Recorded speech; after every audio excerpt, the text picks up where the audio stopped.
Good evening, everyone. Welcome to Sofia University's Master's in Counseling Psychology info session. My name is Jennifer Shishido, and I am an admissions counselor at Sofia. I'm joined here today with my colleagues from the admissions department, as well as the esteemed faculty of the MICP program, who I will introduce in just a moment. Thank you so much for joining us today. We will start our info session with the introduction of the faculty. The faculty will then give their PowerPoint presentation. Faculty will answer student questions, and then we will have admission questions at the end. So feel free to ask questions in the chat as well during the presentation. I will also put information in the chat for you. And there will be questions embedded in the presentation on slide 4. If you have any further questions, feel free to ask them at the end or in the chat. Now let's begin our introductions. Hi, everybody. Welcome. I'm Jen Crane, and I use she, her pronouns. I'm the program chair for the Master's in Counseling Psychology department here at Sofia University. And just a little bit about me. I got my Master's in Counseling Psychology at John F. Kennedy University. I'm a licensed marriage and family therapist. And I also have a private practice. That's my side hustle in addition to being a program chair here at the university.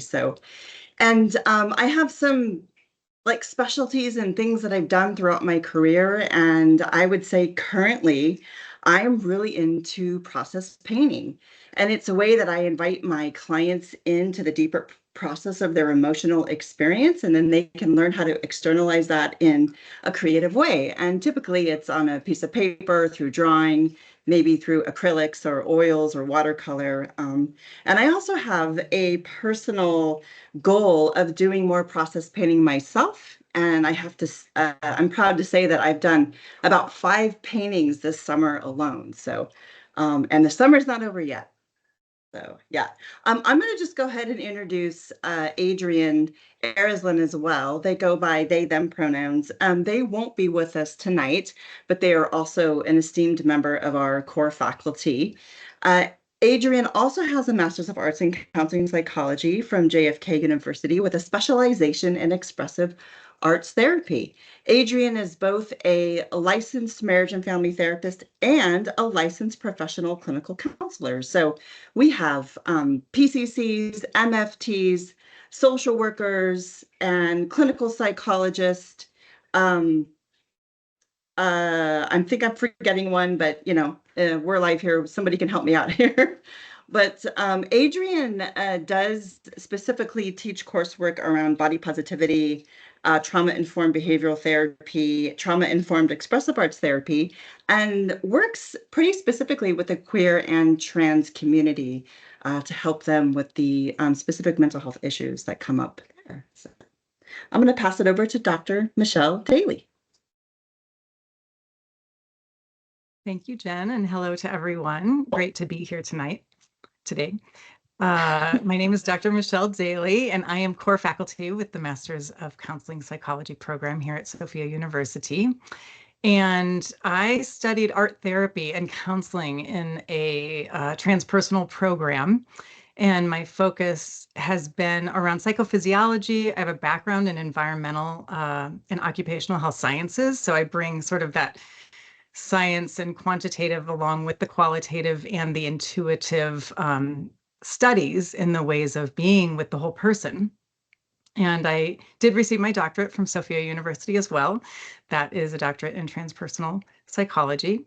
And my research was focused around heart resonance between clients and therapists. So a lot of my teaching focuses around self-regulation and being present, therapeutic presence, as well as interoceptive awareness. How aware are we of our inner experiences? So, along the full lifespan, I'm really interested also in human development, grief and loss, death and dying, and also the birth process and how that influences all the in-betweens of life.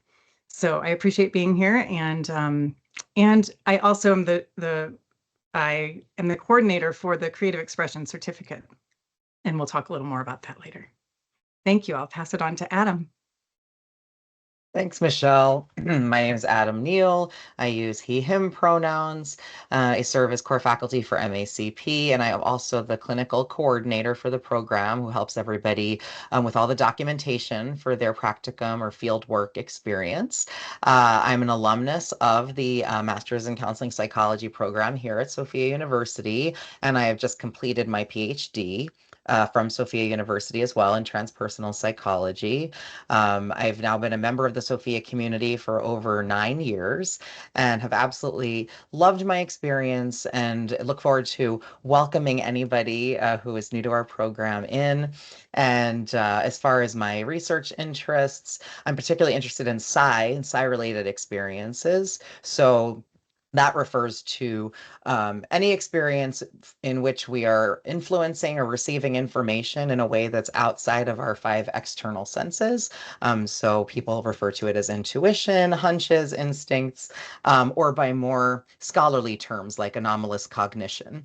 I've taught things for Sophia as far as coursework, such as systems theory and application, which is like an introduction to family therapy and systemic therapy.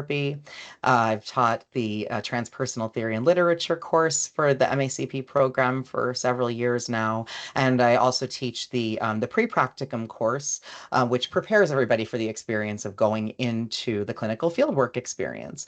So I think I'll pause there for now. Just a little bit about myself, and I will give it back to Jen. Thanks. All right, now it's your turn to introduce yourself. If you want to, we're really curious about your name, your pronouns, or anything else you want us to know about your identity, what your interest is in counseling psychology, and if there's anything that you want to get out of today's talk. So now is your opportunity to speak up, and if you don't care to do so, that's fine too.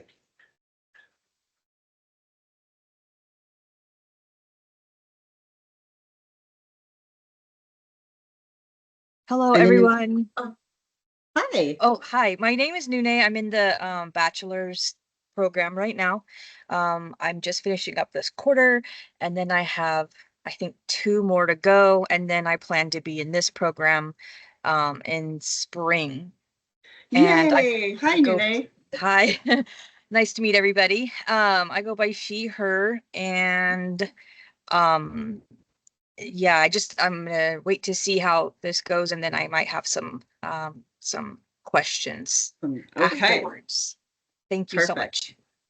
Sure, welcome. Is there anyone else? I can go. Hi, everybody. My name is Michael DeClerc.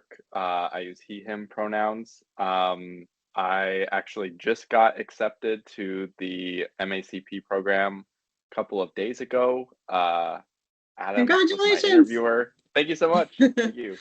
And yeah, I've known I've wanted to be a counselor since undergrad, and kind of taken a little bit of a circuitous journey through undergrad and then after to find myself here. But I'm really fascinated by transpersonal psychology and like the intersection of spirituality and therapy, particularly with like human the kind of like peak experiences that like can be afforded by the therapeutic endeavor. And I feel like this school is like so explicitly interested and fascinated by all of those things. So I'm really excited to hear what everyone has to share and hopefully have some time for questions at the end. Well, Michael, you're in the right place. Our university is launching, I believe in the winter quarter, our certificate, and Adam and Michelle can help me if I don't get these details right, but it's a certificate in therapy or counseling and working with psychedelics. So this is the first time other universities have done this. We're taking on the content. We have 2 expert retired MFTs who are also in our PhD department who are running the content in the course. And there's a intro to it, I believe, online to watch. Maybe admissions can give us some more information about that. But and then we can talk a little bit more about how that works in this program and the licensing requirements and educational requirements, as well as it relates to discussing psychedelics. So, all right. And you mentioned questions. Well, guess what? I have been the program chair for, oh, was there anybody else? I'm sorry. I just moved forward. I'm so excited about the content here. Is there anybody else that wants to introduce themselves?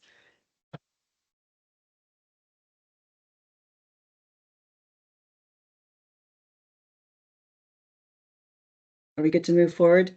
I'm going to move forward. If you want to, please make yourself known and we will make space for you.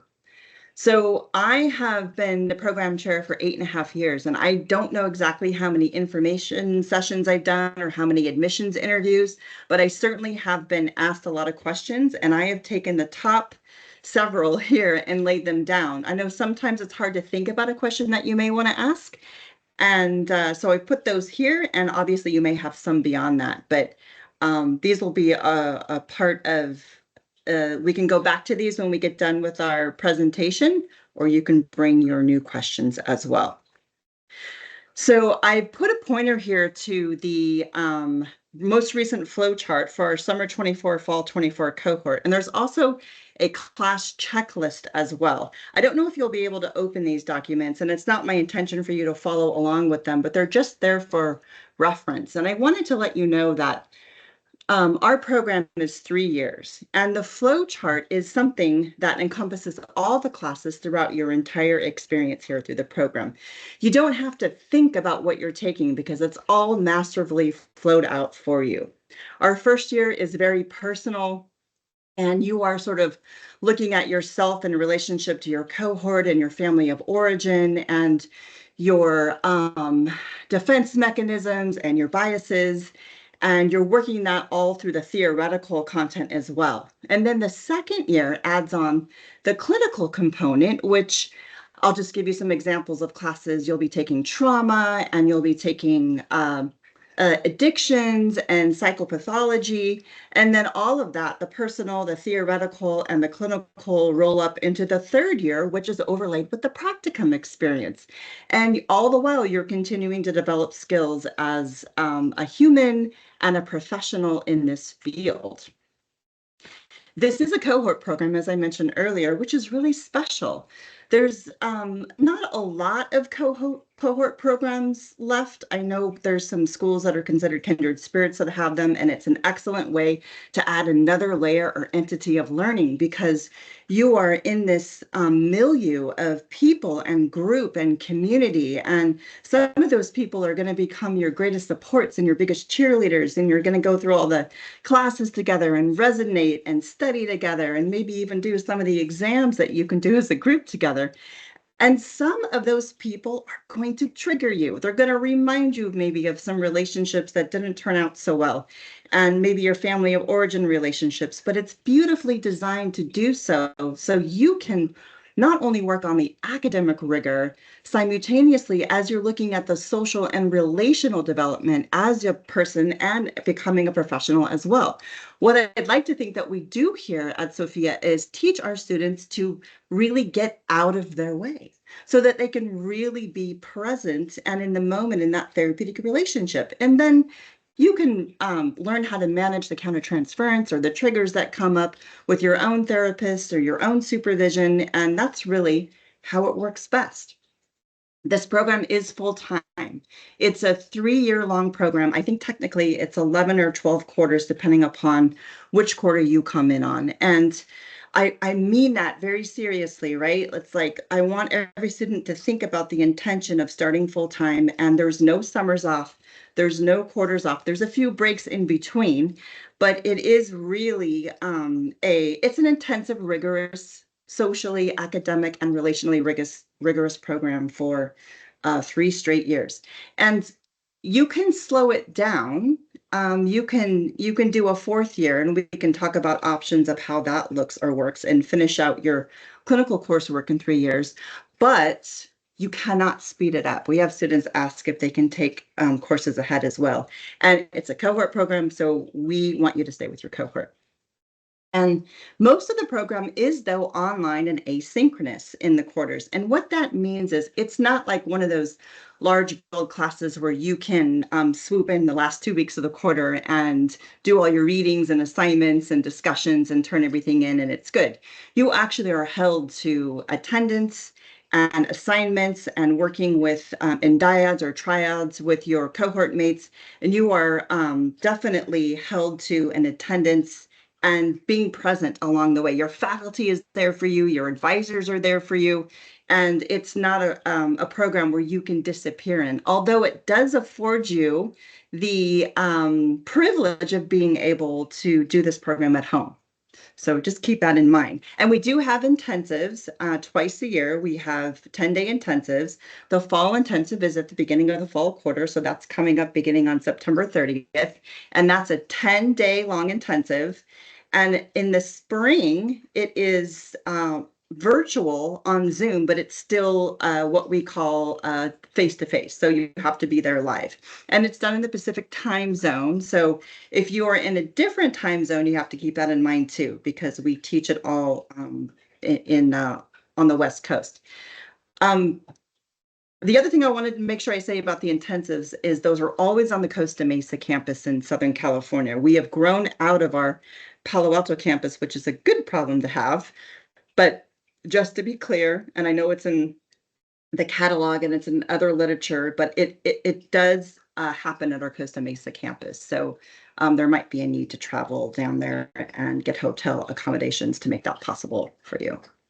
All right, we are sharing the load here in the speaking points. So I'm gonna hand this over to, what is happening? There we go, yay. Dr. Daly, you're up.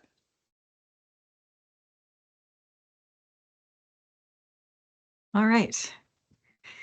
Thank you. So I'm going to talk a little bit about the opportunities to engage in some curriculum that's outside of, in addition to, and complementary with the core program that Jen described in terms of moving toward licensure and getting your MAC, your master's in counseling psychology. So the Creative Expression Certificate is designed for those of you who would like to utilize creative expression along with your work as a licensed therapist. So that brings opportunities for you to both practice the self-care piece, I think, and do art, like Jen mentioned, doing the process painting. I have an art practice that really supports me, and I also bring art in with clients, which really can move the healing in a direction that talk therapy can't always do. So this certificate program gives you an opportunity to really bring that creativity forward within yourself and with clients, and even pulling out of, not pulling out, but working in collaboration with clients to find their creative sources, which allows for a little more resilience and flexibility and movement in life, in and through life. And in order to do that, it's most of the courses for the Creative Expression Certificate are embedded into the core curriculum. And then there's 2 additional courses that you would be taking across programs in the Masters of Transpersonal Psychology program. So it's also an opportunity to connect with students in different cohorts while also connecting across programs with the folks in the Transpersonal Psychology program. Additionally, the Dream Study Certificate and Eco Psychology certificates are offered through the Masters of Transpersonal Psychology. And you can also take elective courses from these certificate programs. You can choose to do the certificate in full, or you could take 1 or 2 of the courses that would then apply toward your MACP degree in graduation. So if any of that interests you, you can consider that and speak with your advisor, and we'll talk about this as we go along. I know there's a lot of information here, but we can always return back to it if needed.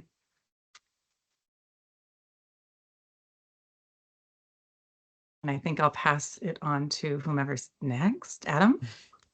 Thank you. Yes.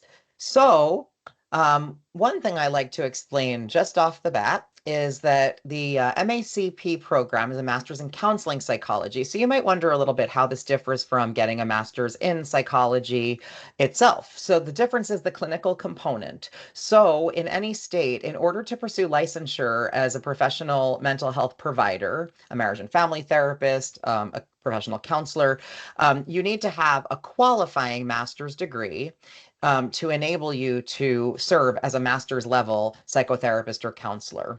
And so this clinical component is essential to getting a qualifying master's degree. So the way that this happens in the MACP program is that in the third year of the program, everyone finds a practicum site, which can be a community counseling center, a local treatment center, somewhere that you can be serving as a mental health provider under supervision and working with clients.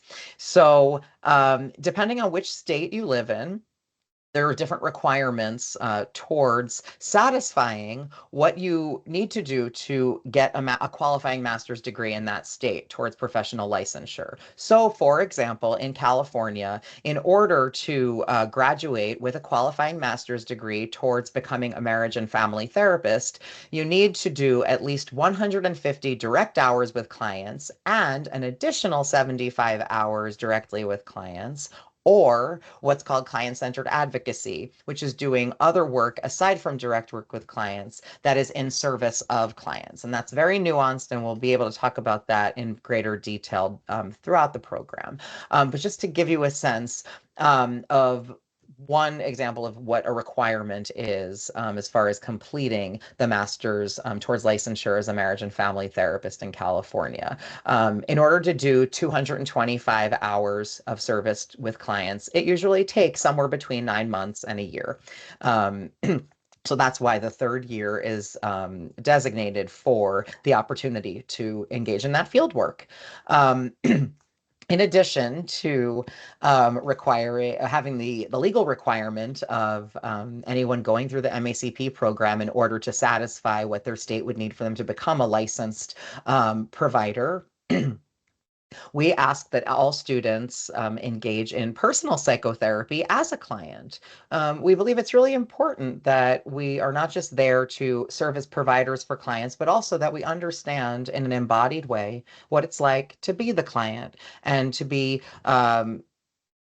really actively working towards furthering our self-awareness for ourselves outside of a therapy context and also within, and to know what it is that it comes up for us and what our issues are that we're constantly continuing to work through so that we can truly be present when we're working as the provider with clients.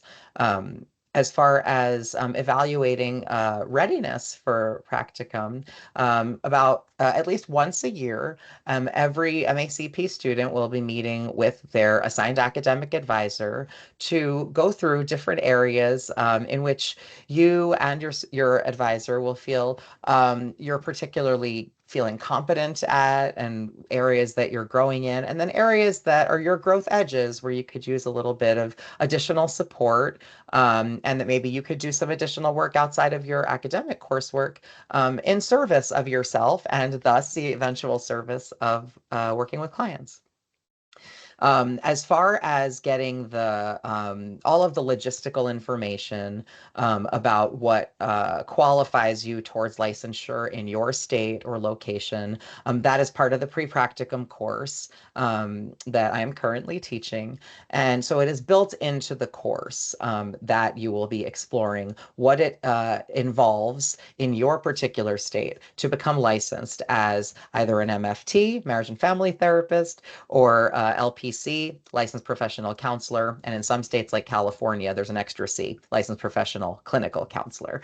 So if you're wondering if you need to know all of this right away, the answer is no. There's plenty of time to explore, and we even have a class that prepares everybody and provides the opportunity to ask all of those questions. All right, so I think we are ready for our next slide.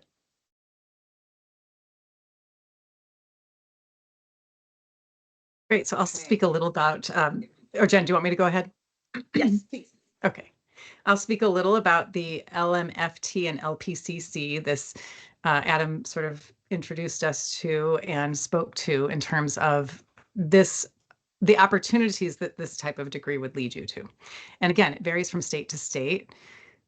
And in some kind of big ways sometimes. So this LPC, LPCC, LCPC, it's like alphabet soup. I remember when I first heard about it, I'm like, what does all this mean? So if anybody's feeling like that right now, like we said, we'll link back to it. I'm licensed in Illinois as an LCPC, a licensed clinical professional counselor, and in New Mexico as an LPCC, a licensed professional clinical counselor. So it's just, scramble it up. And the LMFT is a licensed marriage and family therapist. So the marriage and family therapy focus really in the program focuses on relationships and couples. That's the main difference. The couples course is required for the MFT. And the PCC, the professional clinical counselor track, focuses on career counseling. There are some additional classes that you would need to take if you want to become a professional clinical counselor licensed in your state. And again, it varies state to state, and each state might have a leaning toward one or the other, or one may be available and the other may not be, I think. So, there's some research to be done there. Just this is food for thought as we get started. The PCC focus has these additional courses in career counseling, research, and psychological testing tools. And as I mentioned, some states have both tracks. So you might want to do both. And the number of hours that you would collect during the practicum and during your coursework will vary according to which track you choose. And oftentimes we would recommend both. If you don't know what's going to happen, you may think you might move, you may not know, you may be, in one state now, and you would need to get your practicum hours in the state that you will be getting licensed in. However, if you want to move, that's something that we can talk about during the program. And after the program too, you might want to open it up to receive the MFT and the PCC track. So in the hours collection, the pre-graduation hours count toward the MFT track, but they don't count toward the PCC until you graduate. So that means during the practicum courses, the clinical work you'll be doing as a student in your practicum sites, you can count the hours toward the MFT track once you graduate for the MFT, but not for the counseling track. And that, again, will loop back and be discussed in that pre-practicum course and with your advisor or with your advisor. Yeah, and that's not up to us. If it was up to us, we'd have all the hours count, but that's a BBS educational requirement. Yeah.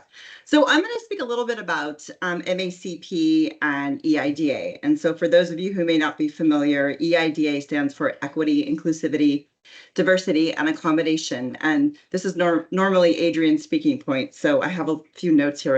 I want to make sure I cover everything. So you might see me glancing down at them. But so we're the first program at Sofia to undertake the big audit, as we call it, the EIDA audit. And Adrian devised a survey and used that to determine what we are doing well and where we need to shore up more information and honesty about how the field of Western psychology is historically based on colonized, white, male, privileged, Christian, traditional family system concepts and the oppressive mental and physical and social schemas and behaviors that accompany that. So some folks experience this more severely than others based on their gender identity, sexual orientation, race, ethnicity, religion, etc.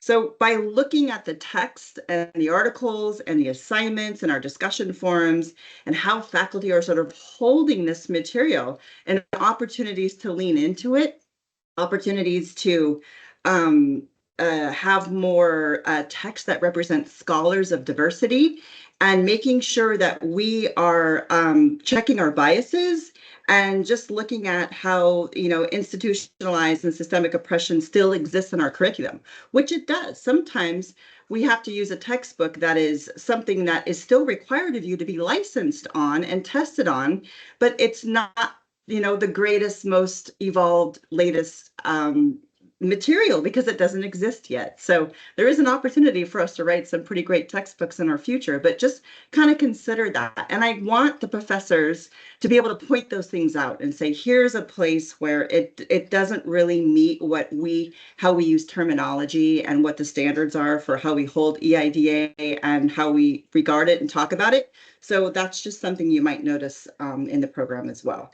And we had a class in our program called Multicultural Competence in Counseling, which we changed to Power, Culture, and Identity, because it's really it's ridiculous to think that we can be competent in someone else's culture and race and identity. So we really have to practice cultural humility and understand what that is so we can apply that to not only our own lives, but out in the community. But we really want to prepare you for that as you begin working in this field and are seeing clients that are going to appreciate you meeting them there. So we have an EIDA committee that is made up of Adrian, they're the chair, and other faculty, administrators, staff, and students, and I believe one alum at this point. And they are turning the lens towards the institution as a whole and looking at our departments, our hiring practices, how we currently cultivate environments for our students of culture, the GLBTIQ demographic, and where we need to do better to make it a safer space for everyone within the institutional setting. So if you are a student in this program, you will have an opportunity to get involved and serve on the committee and contribute and advocate for more equity, progress, change, which aligns with our institutional values of emotional intelligence and the transpersonal awareness of how we show up in the world as graduates of not only the program, but of the university. All right. I think we're almost done here with the presentation portion. So obviously, I know the two folks that are here that introduced themselves. We have one who's been admitted to the program, yay, and one who's interested and pretty sure they're coming into the program. I would say that's a pretty good turnout for an info talk at MACP. So before we kind of go on to admissions and anything else they want to say, I want to go back to the question page and just open the floor for anything else that you heard or didn't hear that you want clarification for, and to ask any one of the three of us core faculty. So it's your turn. Hi, this is Amanda. Hi, Amanda. Hi. So I've been interested in this course for a very long time. I've been circling around it, and I'm interested in the financial component right now. I'm just wondering if this type of degree is eligible for FAFSA loans, or if all the loans need to be private. Does somebody from admissions want to officially Yeah. answer that? I know the Yes, answer, but it's not my place. Yeah, as long as you're a domestic student, you will be eligible for FAFSA. Okay, and then for private loans as well? Or do you find that the degree tuition is usually covered by the FAFSA? Usually for most students, they're able to get FAFSA eligibility. If you want to do private loans, I believe that's like a decision on your end. But I know just from previous experience, students are able to usually get full tuition from FAFSA. They would have to apply prior to the start date, but as long as they apply like a month earlier, they should be able to get that. I can also put the email for financial aid in the chat, so you have that. Oh, brilliant. Okay, thank you. That's what I wanted to know. Jennifer, just along Amanda's line of questioning, I know it's number 4 here. How much does this degree cost? Like, do you give a number to students? I believe that's in the catalog, maybe in the front part, but. Yeah, I'll put the list of tuition in the chat. I'll do that right now. Perfect. Thank you. All right. What else? I would like to piggyback on that question and the answer about FAFSA. Doesn't financial aid run out at some point? Like, I've been using that through my associate's degree and my bachelor's degree. So I'm guessing, like, I figured that by the time I go into my graduate degree, that it'd be cut off. Is that correct? I can So answer for this one. Oh, sorry, Jennifer, go ahead. no, go ahead, Ashley.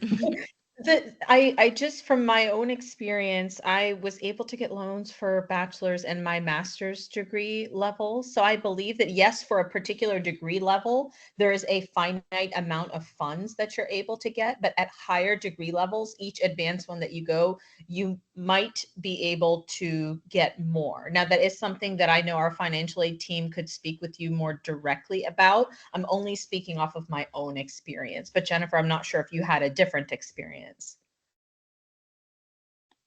So from what I know is that usually students who apply, even if they're going to graduate level, let's say you had a FAFSA in your undergrad, they usually do cover it. So as long as you say that this is the amount of units and the amount that is for the cost of the program, FAFSA should cover it. It depends on what loans you want to take out. Like there's various different ones, but FAFSA is pretty good with that. So I think it should be okay. So I still kind of confused. Is FAFSA separate from financial aid? Like through FAFSA would be where I would be getting. So the student like, the applies from loans. FAFSA on their own, and then financial aid will receive that information from FAFSA, and it will be dispersed to the university. So it will not be, yeah. That's what's And if been you kind want, of going on I know already. from FAFSA as well, if you have like, if you want to add cost of living or things like you move to a different place and you want to have cost of living, you can also include that in your request for a loan for FAFSA. Okay.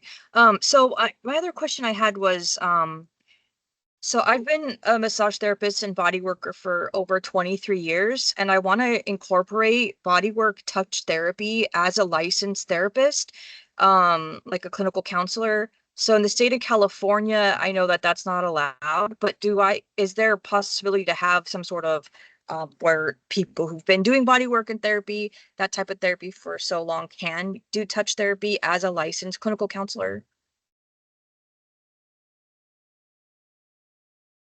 I was just holding back to see if anyone else wanted Adam or Yeah, sure. I'll be Michelle. glad to. Do you want to take that? We all probably have a little something to contribute to that. So Yeah. So the idea of using touch as part of clinical work as a therapist or a counselor, it comes up a lot. And from a legal and ethical perspective, as long as any touch that's being integrated into the therapeutic process is part of your informed consent with your clients and that it doesn't cross certain boundaries, for example, explicitly sexual touch and that kind of thing, that many therapists work from a somatic perspective. There's organizations that are associated with different forms of body psychotherapy or somatic approaches to therapy. So it is very much something that licensed clinical providers use. It depends on the setting that you're working at, because there are certain community counseling agencies, for example, that will have policies around touch. So you have to be aware of the particular culture of the setting that you're working in and whether any such policies exist. And they can exist for various reasons, policies like that. Anything from their own feelings about or concerns about liability to to any other reasons that might come up around why you'd be careful. One example that's coming to mind for me as I'm talking is I actually worked at a middle school as a counselor. And so there wasn't a black-white, you cannot touch a student, because of course, even, a pat on the shoulder or shaking someone's hand is touch, right? So it's all about understanding those nuances. But they gave very clear examples of what we would do if students were looking for hugs.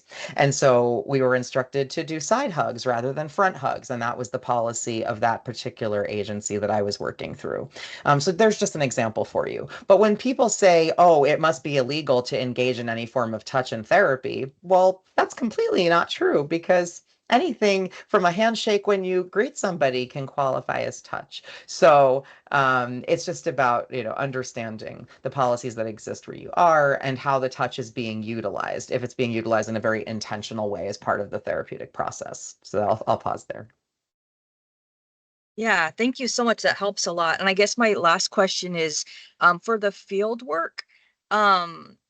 So I've been going through Peter Levine's Somatic Experiencing International course. And so by the spring of next year, I would be able to be a practitioner.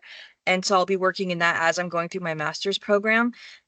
So like a paid work and then as my own job. And then could I use that as in field work, or does it have to be new type of therapy that I haven't done yet? That's a great question. And the answer is yes. It has to be a clinical work that you're doing under the supervision of somebody who's overseeing you in developing yourself as a clinician as you're using various tools and interventions and creating treatment plans with goals and interventions and applying that's just like systems theory or DBT or CBT, right? It is different than somatic experiencing, which is a very amazing form, though, of therapy, right? And I had my own somatic therapist at one time who was not licensed, and I also had somebody who was an MFT/somatic therapist who did what Adam explained earlier, had a very clear informed consent process, right? And think about it like this. You are more limited as you're in school and a practicum and as you kind of graduate and become an associate because you are under clinical supervision. When you get out on your own and you're licensed, that's when you can really take a little bit more liberty and make sure that you have those informed consent processes in place and you have all the explaining you need to do with your clients about what you do and how you do it. And that's when it becomes better, right? You can have your job as a somatic therapist on the side and then find some place where you can do the clinical placement under supervision until you get all your hours.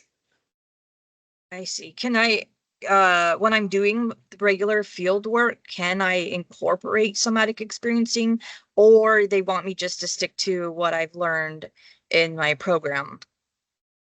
Another great question. And the right answer is you are allowed to do what your clinical supervisor is competent in and as far as what's in their scope of practice and competence. So oftentimes practicum experiences are in community mental health.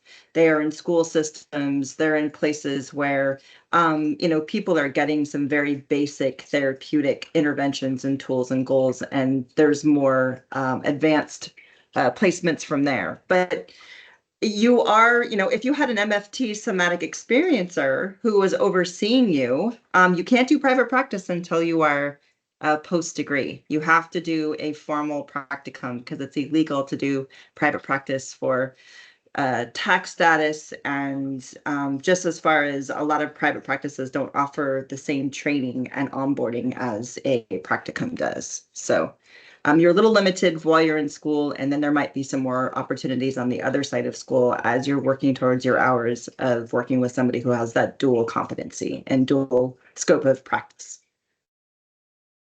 That makes sense. Thank you so much, everybody. Appreciate it.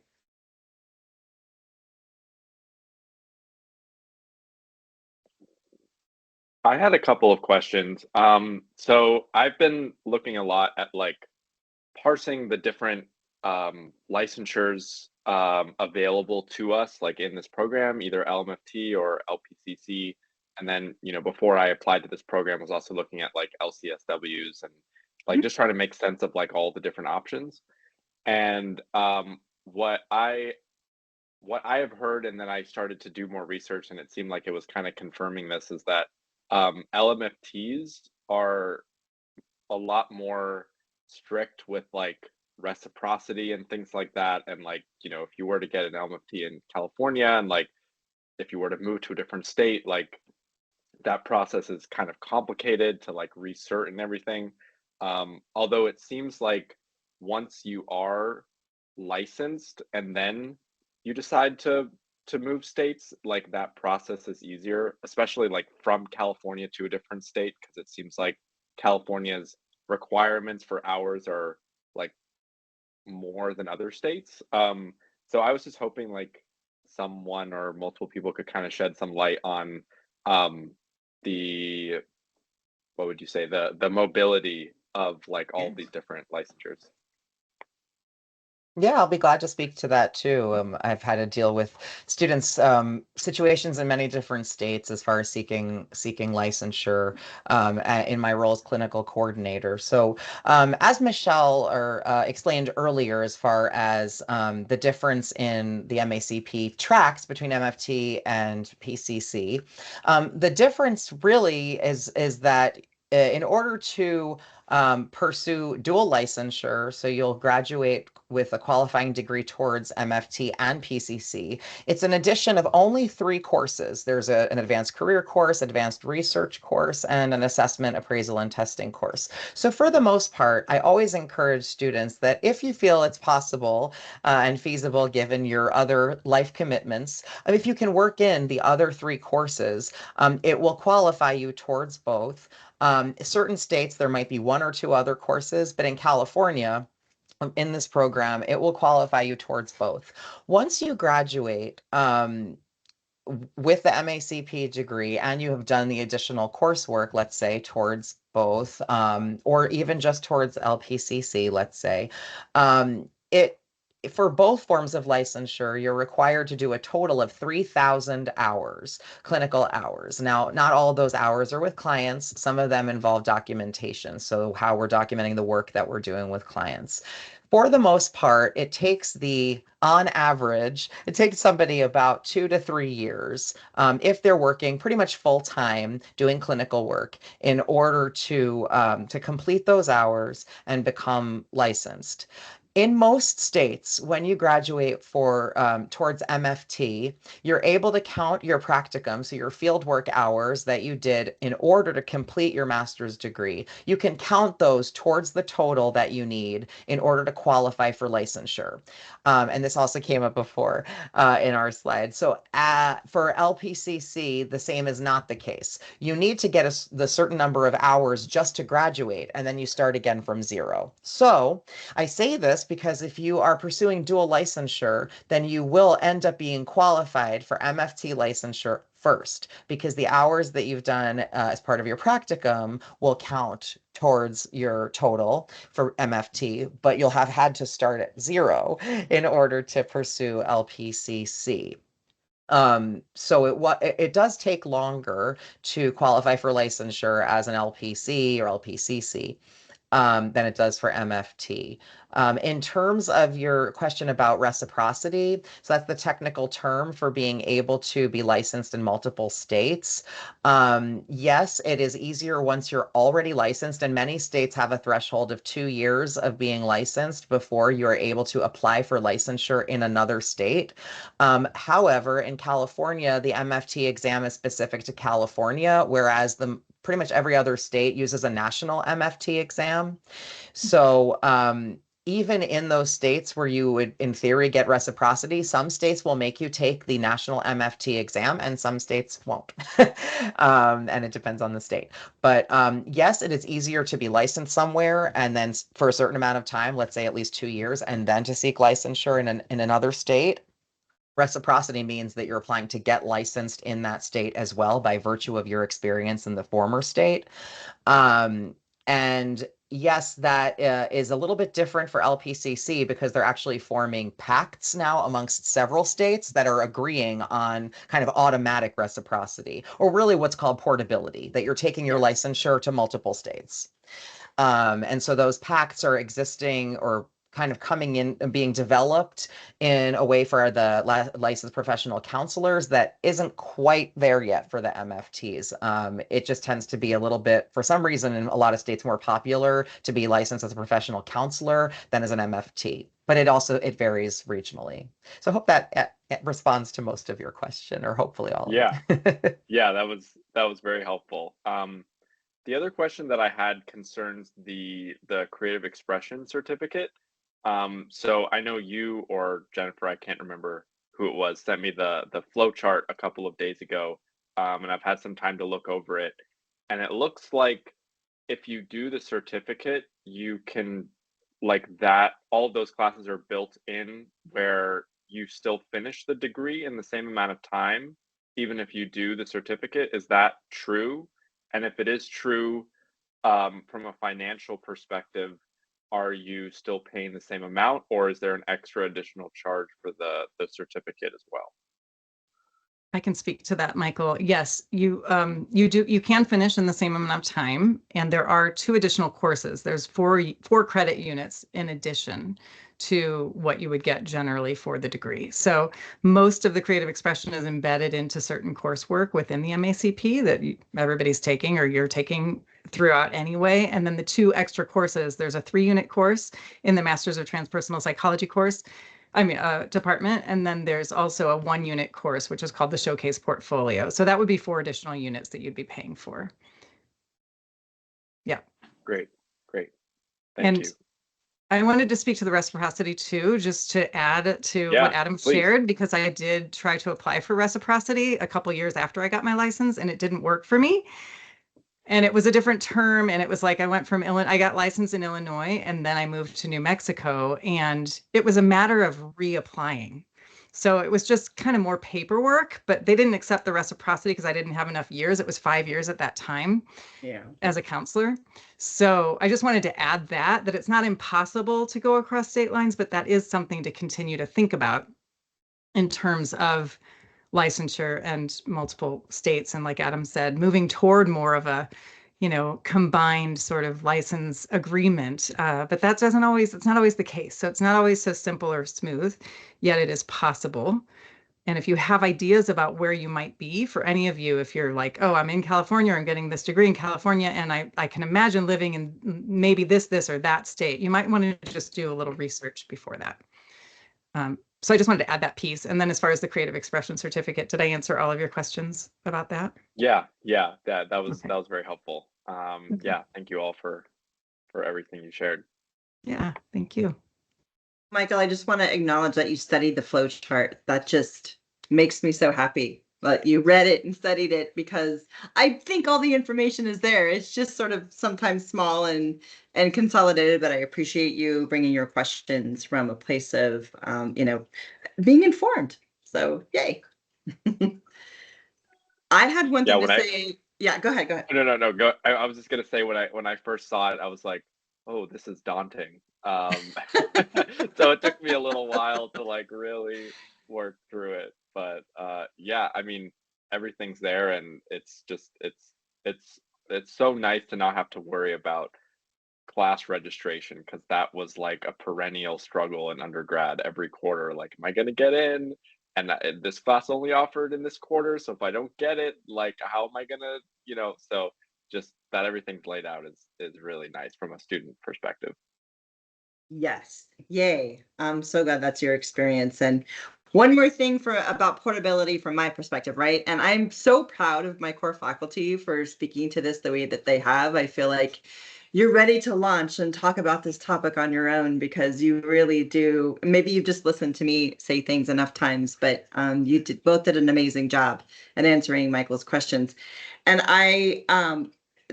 it's really important that we know where you live, and because you can't live in every state and attend this program, right? So some people think that they might want to relocate to Oregon before the end of the program, because that's where they want to pursue their post-degree experience. And so you can't do that, right? We don't have reciprocity. We don't have NC Sarah in Oregon, because they have to approve which university or state that students live in and attend remotely. So it's really important that you always communicate with your advisors and with your, faculty, mostly back to your advisors, about what you're thinking and what you're doing, so we can help you. And if you do know what state you want to move to after graduation, we can look at all of those hours and all those requirements and say what in our Sofia curriculum meets those specifically, right? I fill out forms all the time for students who live in other states, and I have it all mapped out. So it's really easy, and there's no guesses. And we've had a lot of success with students pursuing their post-degree experience after our education, because, we do a collaborative effort of staying on top of it. All right. Are there any other questions? How are we doing on time? I believe we have 5 more minutes. Okay. I have a quick question. This is Amanda.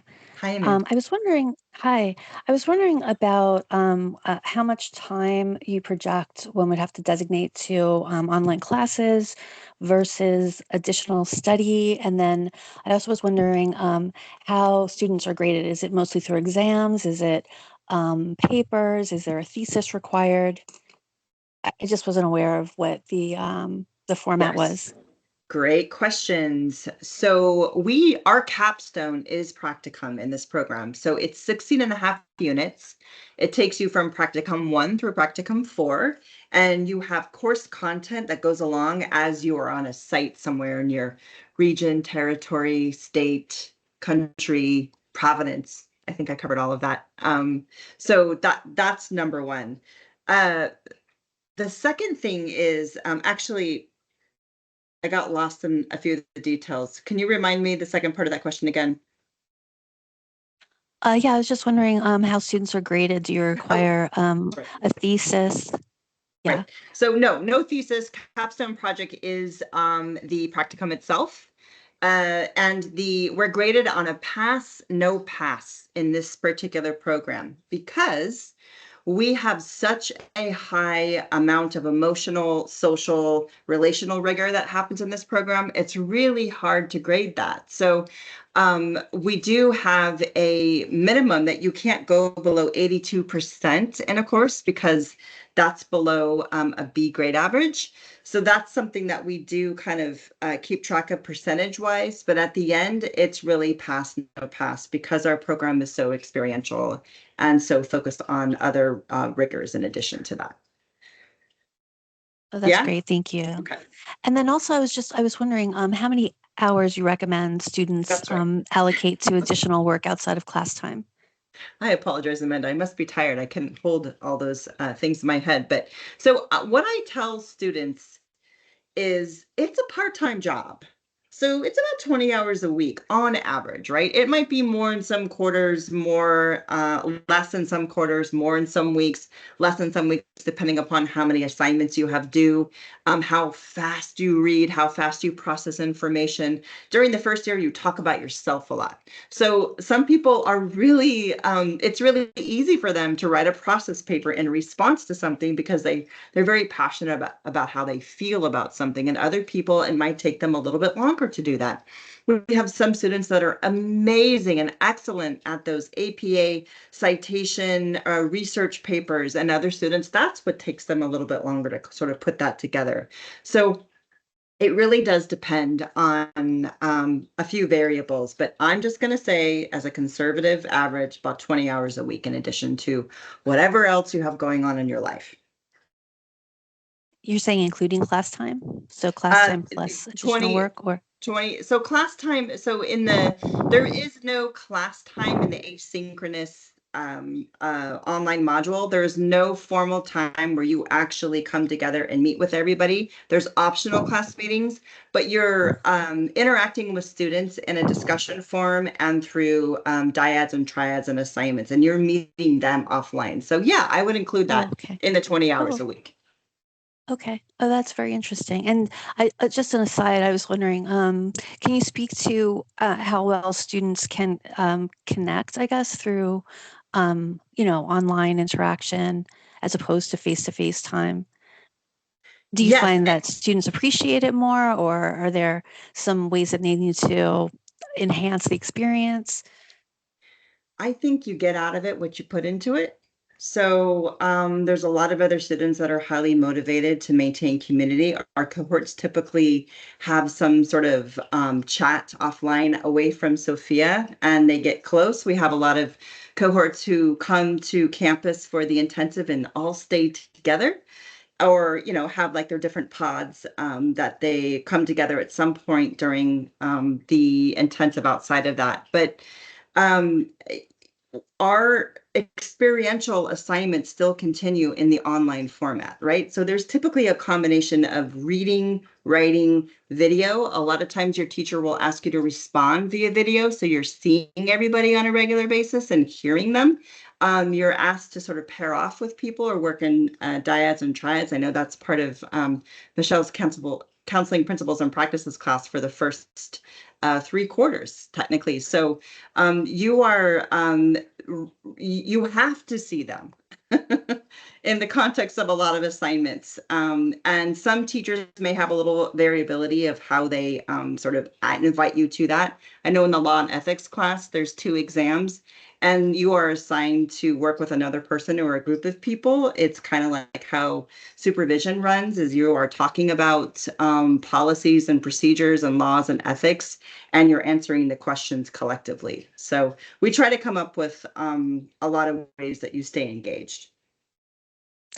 Oh, okay. And just to clarify, this program doesn't require a thesis at the end of it, or Correct. does it? Okay. No, Okay. it's Thank you so much. yeah, our capstone is your practicum experience itself. There's no one big paper that you have to write. Okay. There might Thank be you some again. bigger papers in a few classes, but there's not a capstone project that includes a thesis. Okay. Sounds great. Thank you. Sure. Any other questions? Okay. I just had one more question. I know we're at time, but I live 5 minutes away from the Palo Alto campus. And even though this degree, like, doesn't have any, the intensives aren't there, like nothing is there. I was hoping to, in some way, like take advantage of that. And so I know you mentioned that some of the creative expression classes are like through the transpersonal psych department, and I have a couple friends of mine who have done PhDs at Sophia through the transpersonal psych, and I know that that's like they all did it at Palo Alto. So like I was hoping if anybody could, maybe share a way that I could take advantage of that proximity. I know that like we have access to like the library and things like that, but like are there any like student groups that like are on the Palo Alto campus that like we could join, or like anything related to happenings in Palo Alto? So nothing in terms of psychology happens on the Palo Alto campus live. The PhD intensives or the seminars that they have and the MATP seminars happen, they coincide with our seminars on the Costa Mesa campus. We just grew out of the Palo Alto campus and how many students we have and the space that we needed to sort of have everything happen at once. So that's sort of an explanation for that. There is a couple of PhD students, or maybe they even are postdoctorate students now that live in the area. And I'm thinking it would be great to get you connected to Travis Gray. He's actually an alum of the MACP program and the PhD program. And is he still president of the student body? Does anyone know? I believe Adam, so. Asha? Yeah. I do think so, and I know that Stephanie Wojciechowski was either working with him or was going to be maybe taking over when he's stepping down. But yeah, I believe so Okay, too. okay. And just a way to better conceptualize this, Michael, is like we're global, right? We're global now. We have students all over the world. We have 200 students in the PhD program who live in mainland China and also in Korea as well. So we tend to do more things in an online virtual way so we can accommodate everybody who wants to participate. But yeah, you live close to the Palo Alto campus, but I can't really say there's many opportunities there other than to stop in and say, hi, I'm a student. There's administrative support you can get there. So it is a lovely campus, but compared to Costa Mesa, it's quite small. Our Costa Mesa campus is does anyone know how the difference in square footage of the space? I'm not sure, but I know it's huge. Yeah, I know Yeah, you the can Costa take maybe Mesa. 3 or 4 Palo Alto campuses and put them in the Costa Mesa Yeah, campus. So that sounds right. yeah, yeah. One thing that comes to mind too is for I believe the MBA program and the MSCS, the Masters in Computer Science programs, I believe they still, and correct me, I might be wrong on this, but they still hold residential classes, and I believe some of those are at the Palo Alto campus, or many Yes. are. Yeah. And They so have there might. classes. Go ahead. Mhm. Sorry. Oh, I was going to say that so there for Michael that there might be certain work study opportunities that might exist in those programs that somebody who lives Oh, very close to campus might be able to access. So you could certainly, yeah, you could certainly reach out even to student services just to see if certain opportunities might exist that because you're able to go in person that they might be there in a different way. So something to consider. Yeah, Michael, I'll put that in the chat as well, student services email. But definitely MSCS, MBA, they also have classes during the week and weekends. I know that for sure. So there's a lot of students on campus in Palo Alto for those courses. So let me get the email for you for student services. Yeah. Great. Just And if I not could add- Thank you so psychology much. students. Yeah. Jen, I Michelle. think you had a good point with Travis Gray because he does live locally. He also, I think, did some work with the library and is really connected. And there are also student gatherings, like online student gatherings, but I would imagine there used to be student gatherings sometimes also on campus. So I would imagine if you're interested in it, you could tap into that or maybe even create it.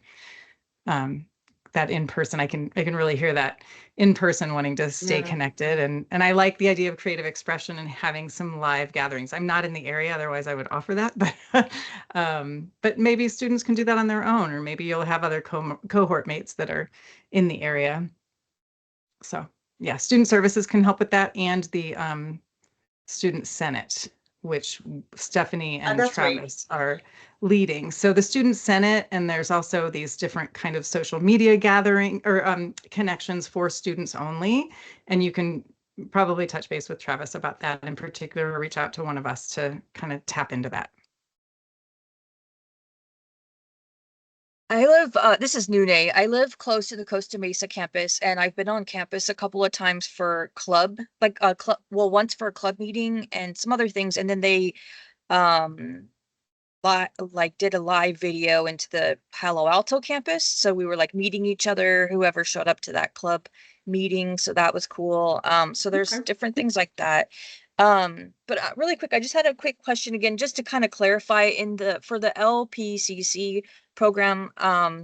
So that the 2 years is basically like the master's, is the master's program of transpersonal psychology. And then the third year, would that be just supervision and field work, or is that still taking coursework and also the supervision field work It's the hours latter. You're still taking coursework. You're still developing as a clinician and taking coursework, and you're at a site as well. at the same time? Okay, Yes. all righty. Yeah, Thank and you. That remember helps a lot. I said it was intense. It's an intense program. And it's temporary, right? Like 3 years is a long time and it's intense, but at the end of that 3 years, it does come to an end. Yeah, it actually does. So, if I already have my own private practice in somatic experiencing, it's okay to still have that separate from when I won't be obviously giving therapy that I'd be learning in my master's program because that's separate. I'm not licensed in that. But am I allowed to still have my own private practice with already something I've been practicing? Absolutely. We've Okay. had several people come through the program who do have yoga practices, other somatic experiencers, Hakomi, and I'm just trying to think there's coaches, right? So something we have spiritual coaches who have come through the program. So absolutely, you're allowed to work and have and earn your income in any way you do that. That's one of the bonuses of having this program formatted the way it is. So it's low residency, so you're on campus less than you are online. And you have the flexibility to be at home, raise a family, and work your steady job. You know, if the economy is just insane right now, like living in the Bay Area is so expensive just for rent. There's no way financial aid could cover like the cost of everything like it used to maybe 20 years ago. So yes, you are definitely allowed to be gainfully employed during the program. Great. Thank you so much. I appreciate all of your information. Yeah. Okay, I'm going to stop sharing. So we're back too. Hi, everybody. I didn't see myself during the whole time. I liked that. I guess because I was the one sharing, but admissions, do you want to say how anybody should follow up? Yes, definitely. So if you are interested in further application or any other questions, I left in the chat. I know there's a lot in the chat, but admissions@sophia.edu is the email. Definitely message me for any questions you have. Our winter start date will be January 13th, 2025. We're still accepting applications for fall. The start date will be September 30th. So if you still want to apply, you can, definitely email me. We can work on the application together. But if you want to start in winter, that will be December 13th, 2024 for a start date of January 13th, 2025.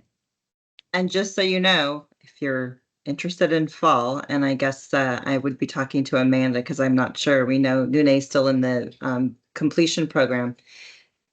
It starts on September 30th at the intensive in Costa Mesa for 10 days. So just so you know that. But you can come in the winter quarter too. Yep, and that's all from admissions. Thank you so much for everyone for attending. Thank you, everybody. It was lovely. Thanks for coming. Thanks, everyone. Thank you so much for coming. Thank you. Bye. Bye.